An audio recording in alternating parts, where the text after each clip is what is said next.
올해 정부에 잇따른 부동산 규제 완화 정책으로 서울 아파트 거래가 소폭 증가하고 있는 추세입니다. 급매물 소화로 거래량도 소폭 증가했습니다. 일부 단지는 매도 호가가 소폭 상승하는 추세인데요. 그러다 보니까 지금 집값이 바닥이라는 반응이 나오고 있습니다. 그러나 제가 볼 때는 바닥은 아직 멀었다고 보는 겁니다. 일부 지역 특정 단지에서요 일시적인 지금 반등 현상이 나타나고 있다 보니까 이렇게 지금 집값 바닥론이 제기되고 있는데 전혀 그렇지 않습니다. 지금 전국적으로 집값은요 41주째 연속 하락하고 있고요. 서울 아파트 가격도 지금 38주째 하락 국면이 지속되고 있는 상황입니다. 국토교통부 실거래가 공개 시스템을 분석해 보면요, 일부 지역 아파트 가격이 올라가는 경우도 없지 않아 있습니다. 송파구 잠실동 트리지움 전용 면적 149.45제곱미터는 지난해 10월 28일 28억 5천만 원에 거래가 됐는데요. 넉 달 뒤, 즉 4개월 후에 지난달 20일에는 같은 층이 34억 원에 손바뀜해서 5억 5천만 원이 오른 가격에 거래가 되었습니다. 이러한 거래를 보고 집값이 바닥을 찍었다고 지금 언론에서는 난리 법석을 떨고 있습니다. 그러나 천만의 말씀입니다. 제가 철저하게 조사를 해봤습니다. 전용 면적 149.45제곱미터는 거의 거래가 없습니다. 2021년이죠. 지지난해 0건입니다. 거래가 한 건도 없습니다. 그리고 2022년 지난해 거래가 한 건 거래가 나타났는데요.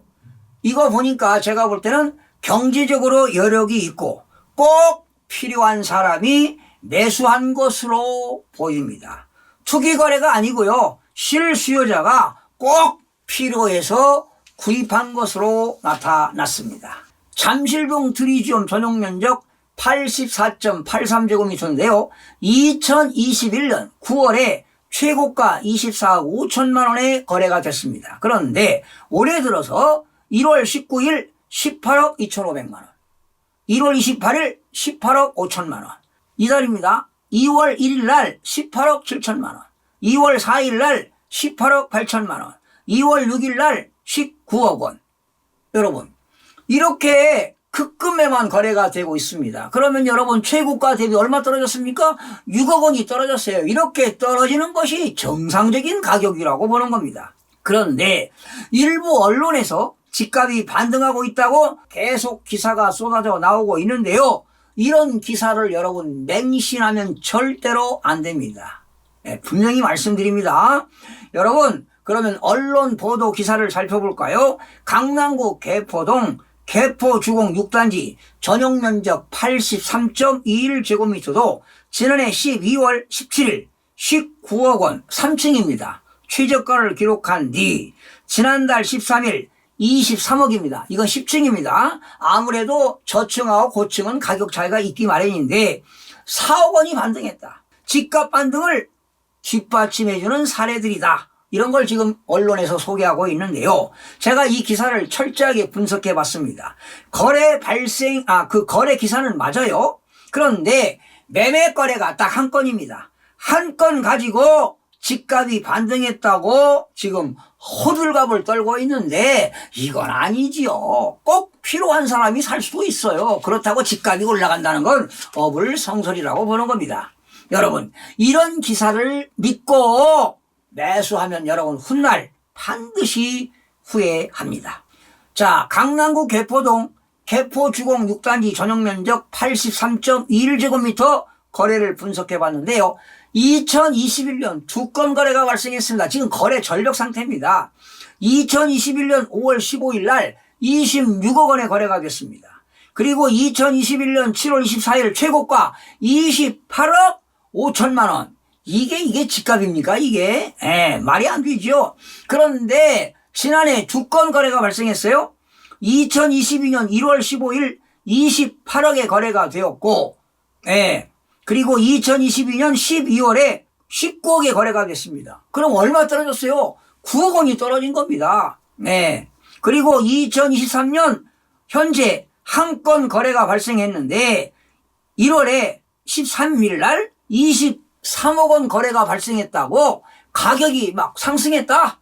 예, 이런 기사들이 지금 쏟아져 나오는데 이건 반등이라고 볼 수가 없습니다. 어쩌다가 실수요자가 한 건 산 거예요. 필요해서 살 수가 있잖아요. 예. 자, 그렇다면 낮은 거래도 좀 소개해 보겠습니다. 서초구 반포동 반포주공 1단지 전용면적 140.33제곱미터는 지난해 12월 13일 66억 원에 거래가 됐습니다. 예, 참, 집 아파트가 66억입니다. 그런데 지난 1월 3일에 이보다 11억 5천만 원 낮은 54억 원에 거래가 됐습니다. 제가 볼 때는 이렇게 떨어지는 게 당연히 정상적이지 아닙니까? 전용면적 140.33제곱미터. 지난해 말이죠. 9월 3일에, 71억 5천만 원에 거래가 됐습니다. 그리고 9월 6일에는 73억 원에 거래가 됐고, 12월 13일에는 65억 원 거래가 됐습니다. 그리고 2023년 1월 3일 날 54억 5천이니까 당연히 떨어진 것이죠. 이렇게 거래 이후에도 한 건 거래가 없습니다. 완전히 거래 절벽 상태라고 보시면 되겠습니다. 여러분, 지난해부터 부동산 시장 흐름을 좌우하는 핵심 지표가 뭡니까? 바로 금리입니다. 금리가 너무 비싸다 보니까 이자 고금리 때문에 감당을 못합니다. 앞으로 기준금리도 더 오를 가능성이 있습니다. 현재 우리나라 기준금리가 3.5% 아니겠습니까? 아파트 대출금리는 지금 7%, 8% 아니겠습니까? 자, 그렇다면 집값은 계속 하락할 수밖에 없습니다. 그런데 거래량이 소폭 증가하는 건 분명합니다. 그러나 지금 거래량이 늘어나는 것은 급금매 때문에 거래량이 늘어난다고 봐야 되겠습니다. 여러분, 지난 1월에요, 서울 아파트 거래가 1317건이었습니다. 아직 신고기간이 열흘가량 남은 점을 감안하면 1500건대를 기록할 것으로 전망이 됩니다. 지난 2022년 월 평균 거래량이 1000건을 넘긴 했습니다만은 2020년도에는 6749건, 2021년도에는 3498건 등과 비교하면 지금 거래는 여전히 적은 수치입니다. 그렇다면 앞으로 집값이 계속 추가 하락하는 요인을 제가 몇 가지로 요약을 해봤는데요. 첫 번째는 지금 거래량이 부진되고 있다. 어쩌면 거래 절벽으로 보시면 되겠습니다. 정상적인 거래라고 볼 수가 없습니다. 그리고 두 번째는 청약 경쟁률이 너무도 낮습니다. 올해 1월에 전국 아파트 1순위 청약 경쟁률이 0.3대 1이었습니다. 지난해 1월에는요, 12.6대 1이었습니다. 예. 심지어 청약 시장 한파가 지속되다 보니까 청약 통장 해지도 급증하고 있는 상황입니다. 그리고 세 번째는 지금 전국적으로 아파트 미분양 수가 증가하고 있습니다. 2022년 12월 기준 68,107가구가 미분양인데요. 미분양의 위험선이 62,000가구를 돌파했습니다. 네 번째는 전세가 하락에 역전세난도 심각한 수준입니다. 집주인들이 말이죠, 세입자들에게 전세 보증금을 돌려주지 못하는 상황들이 나타나고 있다 보니까 역월세까지 나타나고 있습니다. 지금 올해 들어서 전세 가격은 전국적으로 4.5% 하락했는데요. 서울은 올해 들어서 마이너스 6.08%, 경기는 마이너스 6.53%, 인천은 마이너스 5.68% 등 수도권 누적 하락률이 전국 평균 하락률보다 더 크다는 사실입니다. 다섯 번째는요, 서울 아파트 전세가율은 KB 부동산 기준 지금 52%로 11년 만에 최저치를 기록하고 있습니다. 그러니까 전세가율이 낮다 보니까 갭 투자들도 투자가 어려운 상황입니다.